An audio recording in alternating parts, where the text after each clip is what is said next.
agenda legislativa y asuntos fiscales. De esto hablaremos en República.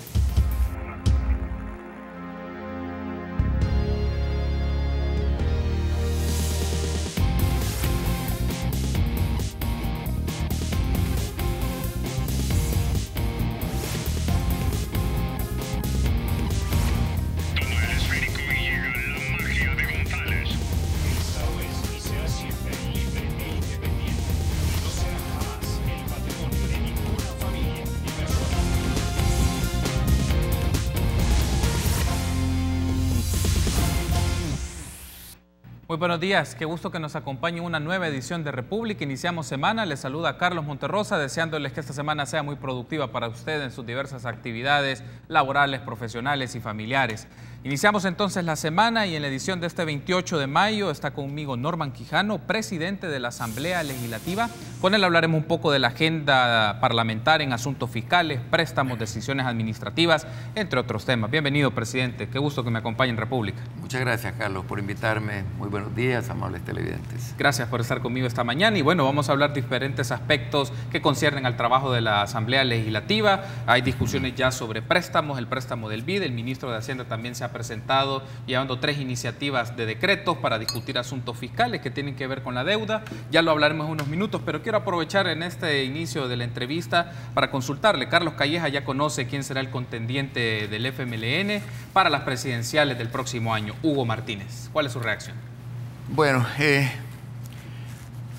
con un verdadero estropicio en un inicio, ¿verdad? El FMLN hizo un proceso interno ciertamente forzado. Yo siempre he dicho que cuando no hay transparencia no se puede decir que hay democracia. Los resultados del 4 de marzo llevaron a la dirigencia de ese partido a acelerar un proceso que, por lo que pude ver ayer en algunas tomas, muy poco entusiasmo. El FMLN tiene su base social muy debilitada. Estuvieron usando sobre todo el perdedor, obras del gobierno, lo cual podrá ser legal, pero no es ético. El FMLN viene de sufrir un duro castigo. Es un partido que está de salida y de capa caída, diría yo también, con un expresidente refugiado, escondido en las enaguas de un dictador asesino, con un candidato que no ha tenido ningún miramiento para aprobar y para validar regímenes antidemocráticos y totalitarios, ¿verdad? Como el de Venezuela. Eso le genera un profundo desgaste ante la comunidad internacional. Sería en todo caso que los salvadoreños padecieran de amnesia. Sería un presidente con un profundo desgaste en la comunidad internacional. Su adhesión incondicional a la dictadura madurista lo pone en una situación muy compleja, es decir, el haber apoyado esos regímenes totalitarios. En síntesis, el FMLN es un partido que está de salida. Hay un asunto que aprovecho sobre este primer aspecto, diputado. Un escenario es que Hugo Martínez promueve esquemas de alianzas y hasta coaliciones con sectores más cercanos a la izquierda. Eso marcaría un poco una campaña intensa, porque es probable que el FMLN se pueda mover a un entorno de alianzas con otras expresiones políticas y marcaría también 2 bloques respecto, en el caso del Partido Arena, que ya tiene también a su candidato presidencial. ¿Cómo ve este escenario en donde puede existir alianzas más marcadas? Yo creo que el panorama está abierto, ¿verdad? Serán los intereses, el abandono a veces de principios y de valores o de agendas se pueden romper en cualquier momento. El FMLN hará hasta lo imposible por mantenerse en el poder. Ese es el estilo de los gobiernos de esta naturaleza. Yo no lo he visto un spot, pero alguien me comentaba que en el primer spot aparece por allá un celestito que podría ser un mensaje subliminal, ¿verdad? Parece ser en la camisa de uno de los asistentes, que podría ser un mensaje subliminal. En cierto modo, nosotros tenemos que enfocarnos en lo propio, ¿verdad?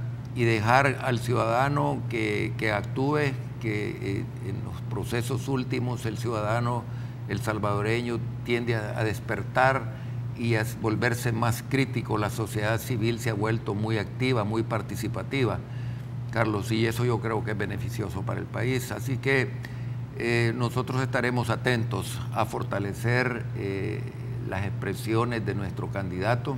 Tenemos un candidato ciertamente joven, con mucho refresco en sus ideas, con mucha visión para poder atraer inversión para el país. Es una persona que ha calado muy hondo en las estructuras de nuestro partido, porque refleja también mucha humildad, Carlos. Una persona que sabe escuchar a las personas que tiene alrededor o lo que le están diciendo las estructuras, y no solo las estructuras, sino que los diversos sectores de nuestro país. Así es que nosotros tenemos de aquí en adelante un arduo trabajo que realizar. Bien, bueno, hagamos ahora la transición a temas ya de carácter legislativo. Quería tener su reacción de aspectos que eran más coyunturales y se tenían los datos ya ayer por la noche. Pero hablemos un poco del préstamo del BID, es uno de los temas importantes. El viernes se han reunido diputados del Partido Arena con la ministra de Salud y la representante del BID en el país para buscar un acercamiento, para lograr una aprobación del préstamo por $170 millones del Programa Integrado Salud 2. Y la consulta es, Arena ha mencionado que tiene una contrapropuesta respecto al componente de fortalecimiento del primer nivel de atención. Coméntenos, presidente, ¿en qué consiste dicha contrapropuesta? Bueno, primero decirte que jamás nos hemos opuesto a la construcción de ningún hospital, ¿verdad? Como es usual, los préstamos tienen diversos componentes, ¿verdad? Este tiene varios componentes, incluso algunos para alguna auditoría, pero el que más inquieta a nuestras estructuras, a nuestros diputados, es el tema vinculado a los famosos equipos comunitarios de salud. Por la centralización que se produce con ellos, la mayoría de ellos son para desarrollarse en la ciudad en el área metropolitana, diría yo, de San Salvador, los famosos secos, que son 33. Y el equipamiento de establecimientos de primer nivel. Esto toma una friolera de $43.3 millones. Ahí es donde hay que afinar el lápiz, Carlos, porque en un año preelectoral hemos conocido de estos equipos comunitarios que, no obstante las expresiones que tenía la señora ministra eran de que han dado resultado. Nuestra opinión muy particular como Partido Arena es que son un total y absoluto fracaso. Se empezaron a ejercer allá desde por 2010, recién llegaba el gobierno del FMLN, han llegado a invertir un promedio casi de $700 millones. Si tú tenés una política fracasada donde has invertido a razón casi de 70, 80 millones de dólares anuales, y ves que el objetivo fundamental de todo era llevar la salud a la comunidad, al caserío, al cantón, para descongestionar los centros de primer nivel de atención, y te encontrás que los hospitales siguen abarrotados, la gente no está recibiendo la atención, no andan los medicamentos, no tienen los insumos, y te encontrás de que hay un descontento generalizado por la pésima atención en salud en toda la red pública de establecimientos de salud. Entonces no podés seguir invirtiendo en lo mismo, no podés seguir. Eso es cuestión elemental y lógica en una política pública. Los procesos de evaluación, bueno, han sido incapaces de predecir el ingreso de enfermedades que golpean mucho a la sociedad, el Zika, la chikungunya y todas esas cosas. Entonces, al final de cuentas, ahí es donde nosotros como grupo parlamentario vamos a poner mucho énfasis. Está bien el hospital, pero también hay una cosa, los hospitales no curan, Carlos. Lo que cura es el médico que está motivado. Yo veo al doctor Tovar, el único, creo, especialista en endocrinología que ha estado haciendo, hablo del Rosales, que ha estado por muchos años, décadas, allí trabajando, haciendo cirugías de glándulas endócrinas, de secreción endócrina. Y lo tienen ahí curando úlceras, leía yo. Médicos que se van a quejar a la Corte Suprema porque les violentan sus derechos y no les pagan su salario por más de un año. Eso no motiva a ningún profesional de la salud. Médicos haciendo jornadas de 28 o 30 horas sin descanso. Es decir, el edificio per se no va a curar ni va a mejorar la salud de los salvadoreños. Es la adecuada política pública, los horarios adecuados, la facilitación de los recursos, insumos. ¿Cómo vas a dar con un hospital buena atención si no hay catéteres, no hay gasas? Escuchaba yo a un médico, porque nos reunimos con el colegio médico y decía que están suturando con el nylon que usan para pescar muchas veces. Ayer encontraba en el gimnasio a un médico que atiende muchos neonatos, a lo mejor deducen de quién estoy hablando, ojalá no le vaya a causar problemas, y me decía que había tenido que operar esófago con pedazos es decir, hilo para sutura no hay. Es decir, hasta lo más elemental, si no tienen el hilo para sutura, que también es para sutura, el catgut, que es cuando son los procesos internos, tampoco habrá. No hay catéteres, no hay medicinas para enfermedades crónicas, la diabetes, la insuficiencia renal. Entonces, y estamos con edificios nuevos hospitalarios en La Unión, el Hospital Saldívar en Santa Tecla, tenemos hospital nuevo en San Vicente, en Zacatecoluca. Y yo le pregunto a usted, compatriota, ¿y ha mejorado la atención de su salud? Me va a responder indefectiblemente que no. Entonces, Carlos, hay que hacer una reevaluación exhaustiva de las condiciones de este préstamo para que realmente pueda ayudar. Nosotros decíamos, en lugar de los 33 o no sé cuántos ecos, con esos 43 millones de dólares, invertir en abastecer toda la red hospitalaria de salud pública para que haya más camas, más insumos. Las máquinas lavadoras del Hospital Sacamil totalmente deterioradas.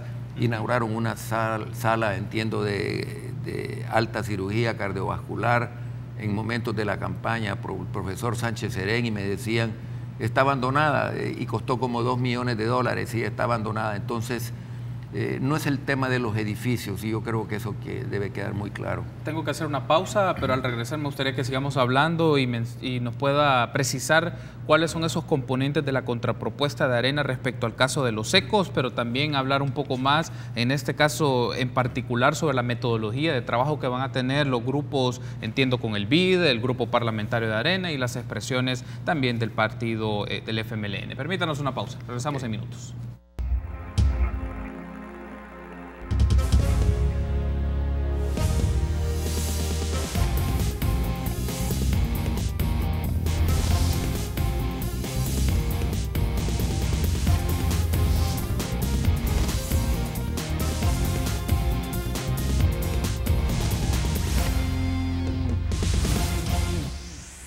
Gracias por seguir junto a nosotros en República. Continuamos platicando con el presidente de la Asamblea Legislativa, el diputado Norman Quijano. Ahora bien, presidente, retomando el bloque anterior, me mencionaba que es importante hacer modificaciones dentro del componente que tiene que ver con el primer nivel de atención y que la prioridad sea retomar ese dinero, pero para fortalecer a hospitales de tercer nivel en insumos, en condiciones tecnológicas. Aunque la pregunta también que aparece acá es la idea, entiendo por el sustento que brindan la ministra de Salud y todo el equipo de trabajo del Ministerio de Salud, es que los ecofamiliares, para que se pueda ir desconcentrando el servicio de salud en diferentes expresiones del territorio, y justifican, porque la semana pasada estuvo acá con nosotros Nidia Díaz y Yancy Urbina, que la idea de mantener ese préstamo es para llegar a las zonas de mayor población en el área metropolitana de San Salvador. Por eso los énfasis en los municipios de estas zonas y en el departamento de San Salvador. Entonces, ¿cómo reacciona usted ante la idea de que la lógica de tener los ecos es para desconcentrar el servicio de salud y llegar a las mayores zonas con más habitantes?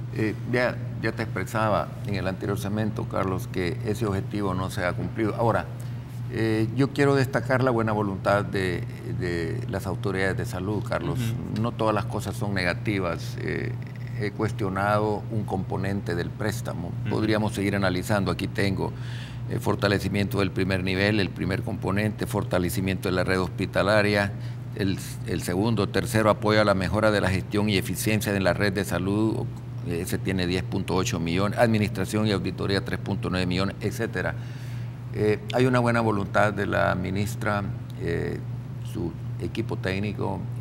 Tuvimos en esa reunión con personeros del BID, Y también diría yo la buena voluntad expresada por el vicepresidente Óscar Ortiz. De hecho, entiendo que la doctora como que está citada ahora al seno de la Comisión de Hacienda, y va a estar este servidor también a eso de las 2 de la tarde. Es cuestión, mira, cuando se aprueba un préstamo se aprueba con 43 votos y eso significa que se abre la negociación. Ya para ratificarlo es que necesita la mayoría calificada y donde nosotros estamos queriendo incidir en esa renegociación en el sentido de que los componentes se puedan, ¿cómo te diría yo?, profundizar en el análisis de ellos para ver si se reorientan en mejor forma. Ese es el objetivo de la renegociación, no es una renegociación solamente entre el organismo otorgante, que en este caso es el BID, sino que también hay que escuchar al colegio médico, hay que escuchar a los médicos del Hospital Rosales. Ellos están totalmente en contra de este préstamo. Entonces, yo digo que hay que abrir el debate y hay que abrir la discusión. Todavía tenemos unas semanas para poder aprobar este préstamo. Y en función de la reunión que han tenido con los agentes del BID, presidente, le consulto, ¿es posible hacer cambios tanto de las zonas o la reorientación de los montos en ese presupuesto, de ese componente en particular? ¿Qué les ha manifestado el BID? ¿Es posible hacerlo? Yo pienso que sí, Carlos. Nuestro jefe de grupo parlamentario, el ingeniero Reyes, lo expresaba.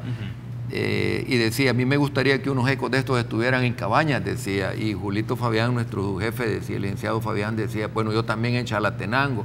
Entonces, ahora, las posiciones absolutistas en política, yo las rechazo mucho. Yo cuando digo que los ecos no han dado resultado, no quiere decir que todos los ecos sean un fracaso total y absoluto. Algunos podrán, la vez pasada estaba en un programa también, en una entrevista, y alguien hablaba de allá por Santa Rosa, Huachipilín, y me decía, mire doctor, aquí ha dado resultado.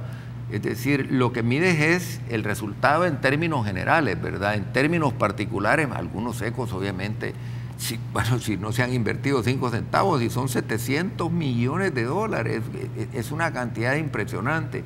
La gente se preguntará qué es un eco, pues es un médico que anda, ¿verdad? Con una enfermera, entiendo, graduada o auxiliar, me imagino un promotor de salud, andan insumos médicos para atender a pacientes que están con algún tipo de dolencia en su hogar.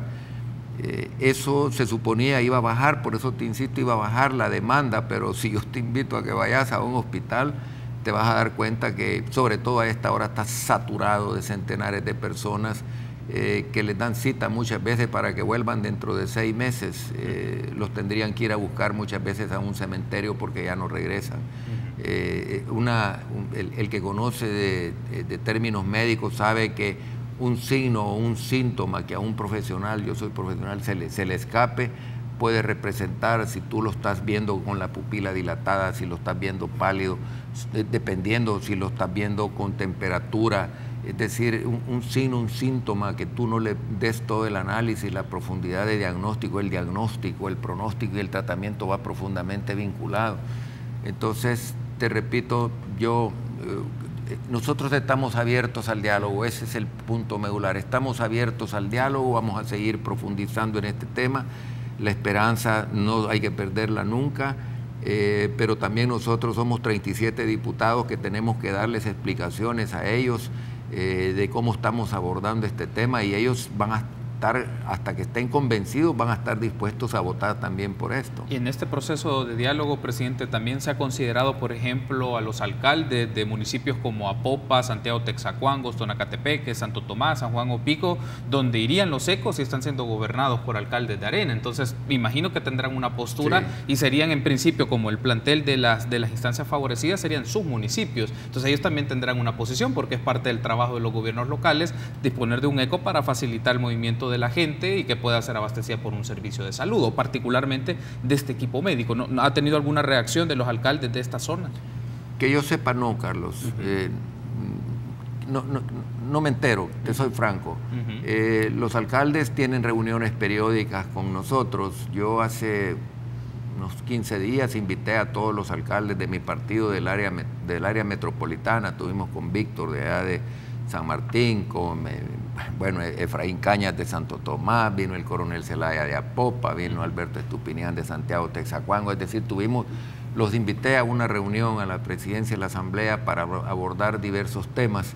Este se nos escapó porque habían tantas cosas que queríamos abordar para desarrollar un trabajo conjunto entre los alcaldes, entre ellos, que los invitaba a que firmaran un convenio de hermanamiento, como yo lo hice cuando gané la alcaldía de San Salvador, para apoyarse. Neto acaba de pasar por un problema, Mides le había cerrado la estación pues, de transferencia allá por Navarra, ¿no? Y tuvo que renegociar una deuda. Me quedaba asombrado porque a mí Mides cobra quincenal.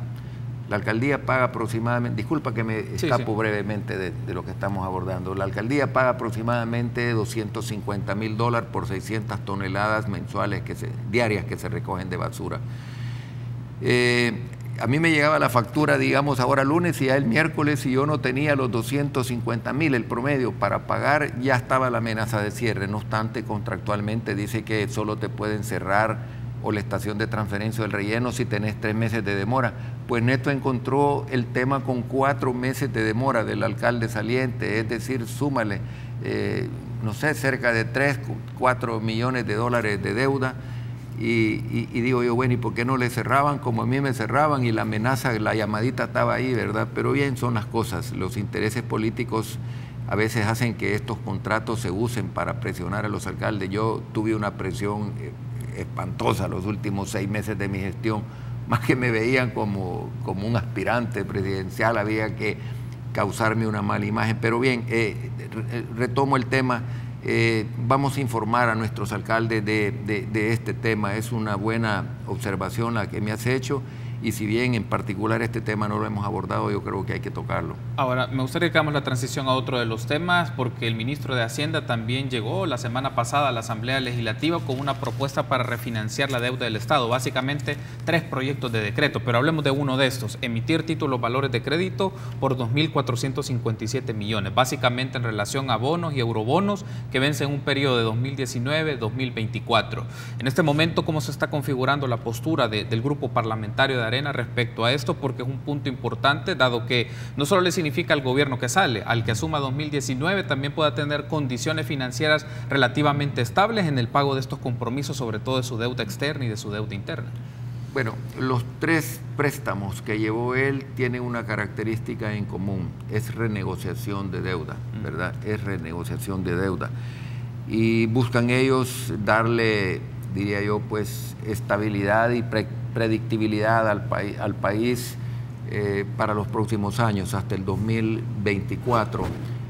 Algunos podrán merecer la atención que nos puedan llevar a un acuerdo, quizás dijera yo prematuro, ¿verdad? Hay otros de que hay que negociarlos en profundidad. El tema de los famosos LETES, que es la tarjeta de crédito, que es la deuda de corto plazo que el gobierno tiene la obligación de cancelar a más tardar en 1 año, y que yo me pregunto, ¿y le vamos a limpiar la tarjeta de crédito a este gobierno que ha fracasado para que le quede libre en los 10, 11 meses cuando no han tenido una disciplina fiscal? No la han tenido.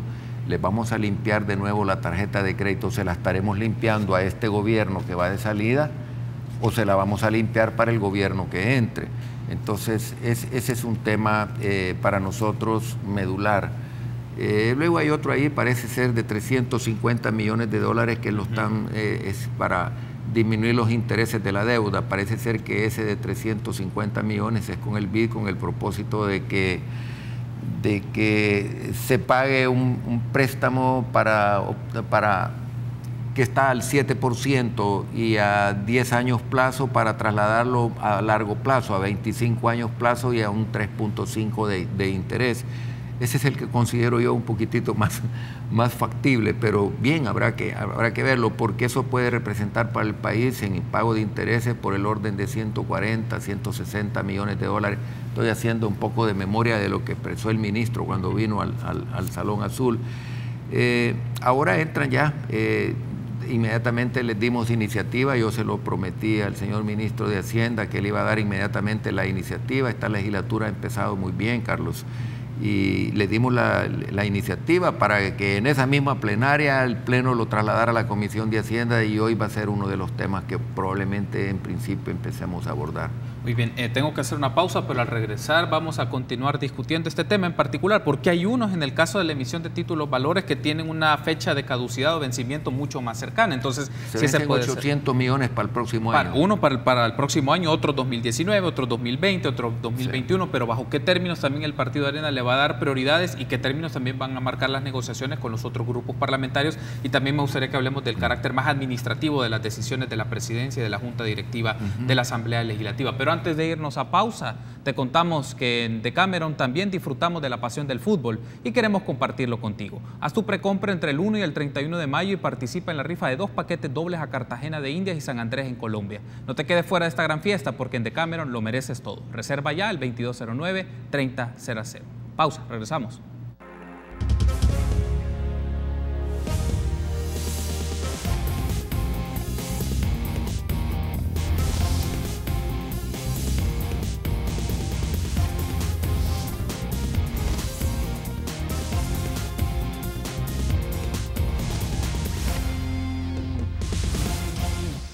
Gracias por continuar junto a nosotros en República. Seguimos discutiendo con el presidente de la Asamblea Legislativa, Norman Quijano, temas de carácter de la fiscalidad del Estado y retomábamos. Probablemente en el caso de la emisión de títulos valores, que es el del mayor monto, o por lo menos uno de los proyectos de decreto que llevó el ministro de Hacienda, presidente, es 2.457 millones de dólares para un periodo de 5 años. En este caso, el grupo parlamentario de Arena estaría valorando darle prioridad a aquellos fondos en función del corto plazo y aquellos que todavía sean 2021, 2022, 2023, se puedan renegociar o plantearlo para un periodo de tiempo mayor. ¿Cuál es un poco la lógica en la cual el Partido Arena va a ver esta discusión de la emisión de los títulos valores para subsanar su deuda externa y su deuda interna?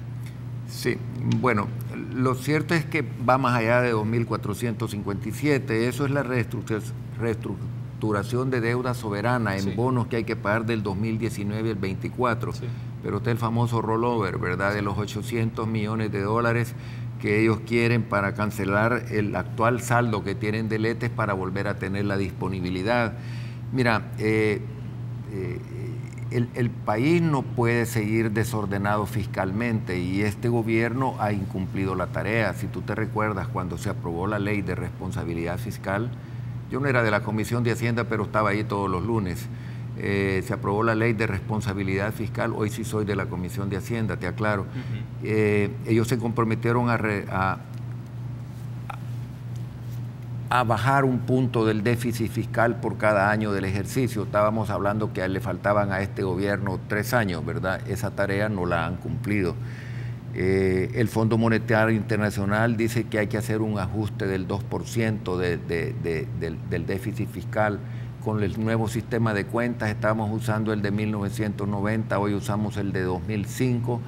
El ratio de la deuda creció, ahora creo que ha crecido 6 o 7 puntos, anda por el 71, por el 72% el endeudamiento con relación al PIB. Entonces, todos estos elementos nosotros los tenemos que considerar. La deuda ha seguido creciendo. El gobierno contrató 42.000 personas, mayoritariamente por afinidad política, que le representan al país 1.000 millones de dólares al año. Es una cantidad grosera para un país como el nuestro, con una gravísima crisis fiscal. Alguien me decía, es como cuando tú que eres corredor, yo fui atleta, tú eres corredor y estás corriendo 2 kilómetros, vaya por hora, estás no lento, relento estás, ¿verdad? El país sigue siendo el país que menos crecimiento económico registra en la región, estamos allí por el 2.1. El primer trimestre de este año, dice FUSADE, de que refleja una baja con relación al, parece ser que el que mejor tuvimos fue el 2016, ¿verdad? Que anduvimos 2.3, no sé cuánto por ahí, pero no tenemos el crecimiento económico que permita generar los suficientes empleos dignos que permitan apuntalar la grave crisis fiscal que tenemos como nación. Entonces, nosotros estamos con el mejor deseo de contribuir. El país necesita predictibilidad, atracción de inversiones, y la atracción de inversiones depende de muchos elementos, no solamente la seguridad, que no lo hemos abordado y que es otro tema, sino que también que un gobierno maneje con responsabilidad, y este gobierno realmente nos ha llevado a una friolera de más de 8.000 millones de dólares en endeudamiento desde que llegaron al poder. Estoy hablando de que el señor que está en Nicaragua empezó a endeudarnos a ese ritmo.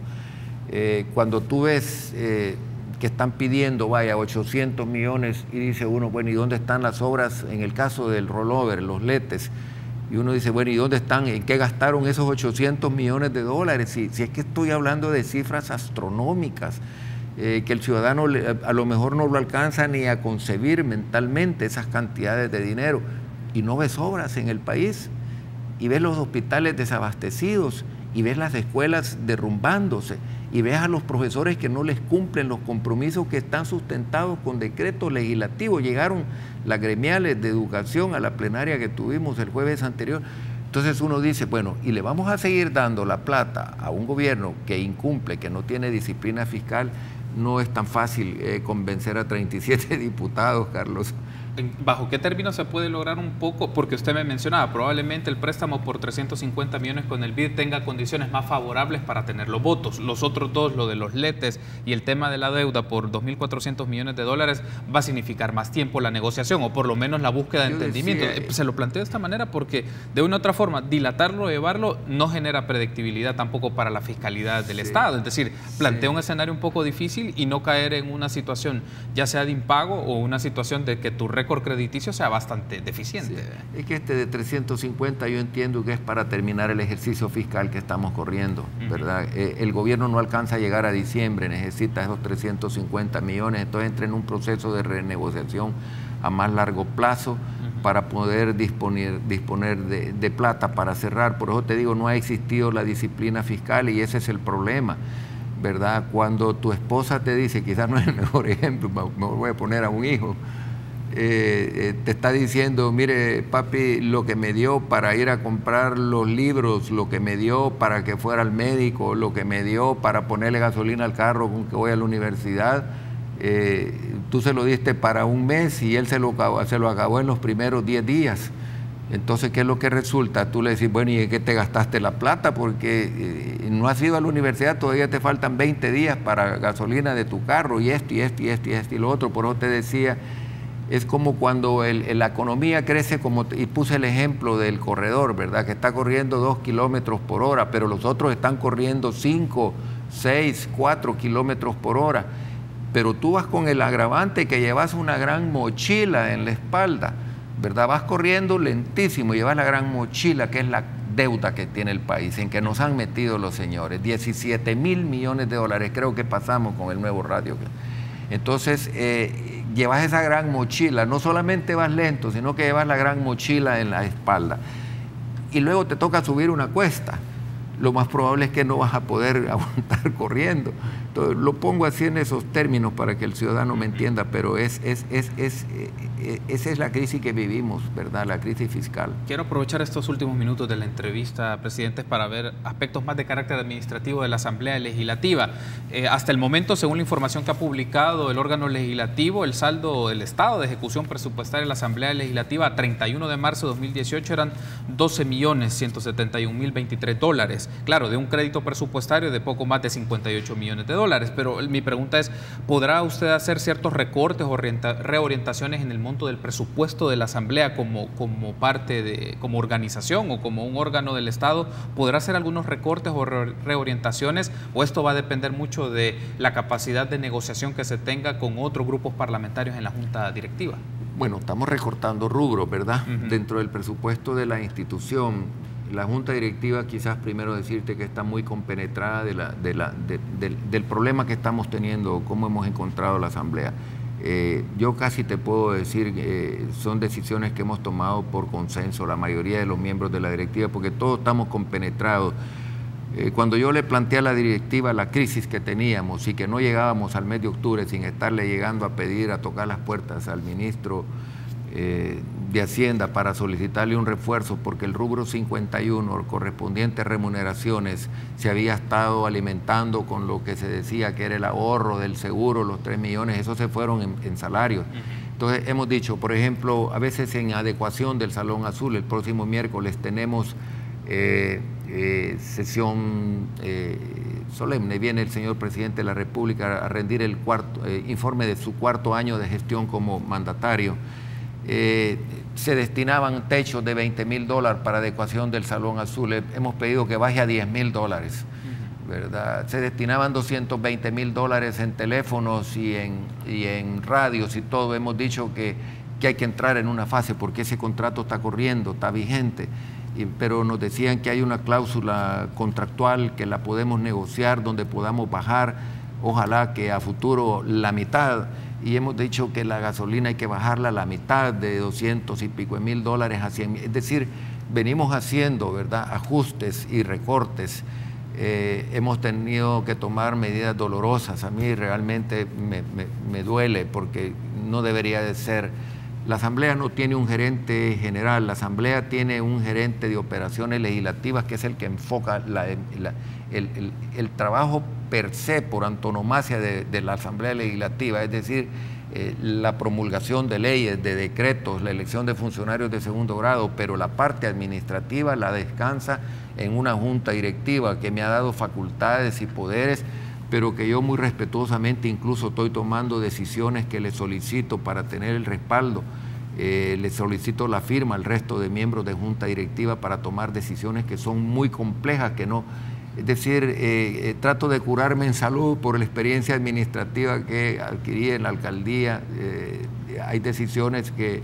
Yo no quiero que en mi modesto patrimonio algún día me vayan a poner una demanda y que me toque pagar salarios caídos, salarios vencidos y lo poco que hice en toda mi vida, que es herencia de mi esposa y de mis hijas, me vayan a decir, tiene que pagar estas indemnizaciones. Entonces, porque a veces hay responsabilidad patrimonial, otras veces hay responsabilidad administrativa, Carlos. Tengo que cerrar la entrevista, pero le consulto este aspecto. ¿Usted considera que para lograr este proyecto que ha mencionado de austeridad en la Asamblea Legislativa requiere que el presidente de la Asamblea Legislativa, en su caso, tenga facultades discrecionales para manejo presupuestario? Mira, la crisis fue tan profunda como encontramos, que probablemente si no me dan esas facultades hubiera sido un presidente decorativo, Carlos, un presidente de pantalla nada más. Esas facultades las tuvieron los anteriores presidentes. ¿Usted las tiene en este momento? Las tengo, Carlos, debo de reconocerlo. Las tuvo Cifrido Reyes, las tuvo doña Lorena, las tuvo el licenciado Gallegos y las tengo yo. Yo las quiero usar en forma responsable, sumamente responsable. No hago comentario de lo anterior. Mi labor no es venir a criticar lo anterior. Mi labor es corregir la institución, ponerla en el carril que nunca debió de haberse apartado, que se haga uso ciertamente sumamente responsable de la facultad de contratación, para que no caigamos en lo que el gobierno cayó, pues que contrató 42.000 y tiene que gastar 1.000 millones al año en salarios. Entonces nosotros, el rubro, todos los miembros de la anterior directiva lo hicieron crecer de 45, el rubro 51, a 50.2 millones, porque ya preveían ellos de que iba a ser incompleta la asignación presupuestaria para el rubro 51 de remuneraciones. Se debilitaron bienes y servicios, se debilitó el tema financiero de la institución, recursos financieros de la institución, para el caso el tema del seguro. Entonces, nosotros hemos entregado las camionetas, nosotros hemos declinado los $400 de camioneta, nadie está usando, ahí están parqueadas en la vía. Más adelante, cuando este servidor y la directiva se sientan menos agobiados con la actual situación, vamos a entrar en un proceso de subasta que, por ser bienes del Estado, tiene que tener una característica sine qua non, Carlos: transparencia.